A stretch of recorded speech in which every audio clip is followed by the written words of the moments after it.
دا اوس یو طالب سره کېنه ورته ووایه چې افغانستان کې موږ داسې یو منظم اردو جوړه کړو، داسې یو منظم ځواک جوړ کړو چې ډرون مو په سر ګرځېږي او دې جنه چې دا بټنه پې وهي 4000. دا نه کېږي، دا طالبانو بې همتي ده، دا نه کېږي. طالبانو دا فکرونه داسې راټول کوي چې کېږي، چې کله افغانان په دې امید سول چې کېږي طالبانو له هغه ورځې نه ته ګوره چې 4000 کیلومتره له دې جنه موږ بیا تلبیب په توغندیو باندې ولو که نه ولو، له دې جنه بیا موږ په ډرون وار کوو که نه کوو. دا اوس موږ افغانستان کې د طیارو رادار نه لرو، د هر چا طیارې چې افغانستان ته راغلي ګرځي که نه، د روسانو طیارې ګرځي، ایرانیانو پلان موږ په سر ګرځي. دا اوس دا ډرون ته نه د امریکایانو نه دي طالبانو چې ورته یې جوړې به یې وایي نه دا نه کېږي سړیه.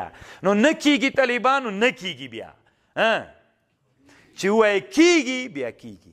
ګورئ طالبانو که ځان ته داسې همت ورکړي چې خوشحاله کې بیا خوشحالېږي، که ټول عمر ته ځان ته داسې فکر ورکړي چې زه بس باید ټول عمر هم داسې خفه یم، قسم ده که ټول عمر هم خوشحاله سي. خو که په ځان کې دا همت را پیدا کړي چې باید زه ټول عمر څوک یم، بیا ته ګوره چې خوشحالېږي. طالبان دا همتونه د انسانانو دې ته طالبانو علم د نفس وایي. نن معاصر علما په دې ډېر اوږده تحقیقات کوي، ډېرې اوږدې څېړنې کوي. طالبان امام غزالی رحمه الله یو کتاب جوړ کړی طالبانو، سر العالمین نومیږي. څه نومیږي؟ سر العالمین. په دې کتاب کې امام غزالی رحمه الله لیکلی دي محمود غزنوي یو وخت کې هند ته خط ولیږه د هند بادشاه ته، ورته لیکلي ول د تاسې عمرونه ولې ډېر دي او د موږ لږ دي. قاصد لاړ د هند بادشاه ته ورغی، د هند بادشاه ورته ویلې د قاصد ته ویلې وی جواب در کومه خو په دې شرط باندې چې دلته یوه غټه ونه ده، دا ونه ته چپه کړې. ډوډۍ خور ورغلی وي طالبانو، تاسې ورته ګورئ که نه. دی چې هلته ورغی هند کې طالبانو ونې ډېرې غټې دي، دوی عبادت کوي. دی چې ورغی بادشاه ورته ویلې جواب در کوم خو ونه به چپه کوې.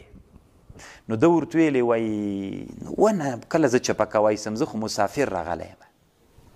کېناسته راغی هلته لرې کېناسته، ځان سره اوس فکر کوي چې ونه که چپه نه کم بیرته محمود غزنوي ته ورسم، هغه به ما ته وایي جواب دې راوړ که نه. زه به ورته یم چې غره ته ونه چپه کړه، نو ما ونه چپه نه کړه، بیرته راغله نو ما به بېعزته کړي. همت خو یې دا و چې ونې سره دې ما څه کار دي، زه ونه چپه کوم. خو هلته جواب تر چا تړلی و. نو طالبانو اول کې د همت و قصد دا و چې ونه زه نه چپه کوم، خو چې ځان سره فکر وکړو چې له هند نه غزني ته په پیاده مزلونو کې بیرته راځم نو ما محمود غزنوي ملامتوي. نو قصد یې په دې راپورته سو چې باید ونه چپه کړم. نو قصد داسې سو، مخکې قصد داسې و نه چپه کوم، اوس قصد څنګه سو چې ونه چپه کوم. ونه خو چپه کومه، خو اوس په دې فکر سو، هدف وټاکل سو، همت عالي سو، عالي سو همت که نه چې ونه چپه کوم. خو په چی چپه کړم؟ په تبر، په اره، پر میکاټ ورته کېږدم، څه شی پې وکړم؟ ځان سره ناسته فکر کوي. خو همت و قصد ټول ونې ته متوجه ده. چرت کې تللی د ځان سره چې اوس یې په چی چپه کړم. دراز جګ سو طالبانو، شر و شور خلکو منډې را منډې کړلې. نو دمرو منډه کړه چې دا څه چل ده. نو چې ګوري ونه چپه ده. چا چپه کړه طالبانو دا ونه؟ دلته نه چا وهلې نه تبر چپه کړې، چا چپه کړه؟ همت. کله چې انسان بې همته وي له هنده تر غزني پورې بې جوابه راځي. کله چې د انسان همت راپورته سي ونه په قصد چپه کوي. نو چې په قصدونو باندې ونې چپه کېږي طالبانو نور کارونه نسي کېدلی.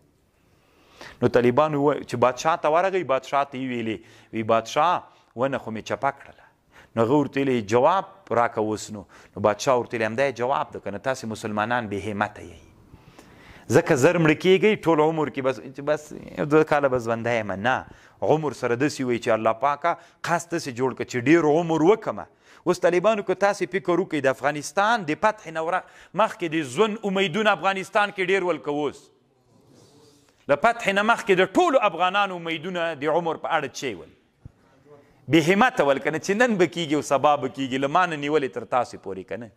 او نن امیدونه طالبانو اوږده سوي دي که نه، ځکه امن راغلی ده الحمدلله که نه. نو طالبانو محمود غزنوي ته یې هغه ویلي بادشاه وي همدا جواب ده که نه تاسې همتونه ډېر واړه همتونه مو دي د ژوند په اړه باید د ژوند په اړه مو همتونه لوړ کړئ، غټ همت چې ډېر عمر زه به داسې کوم پکې، زه به داسې کوم. دی وایي چې بس دا شهید سم همدومره ژوند مې ده بس.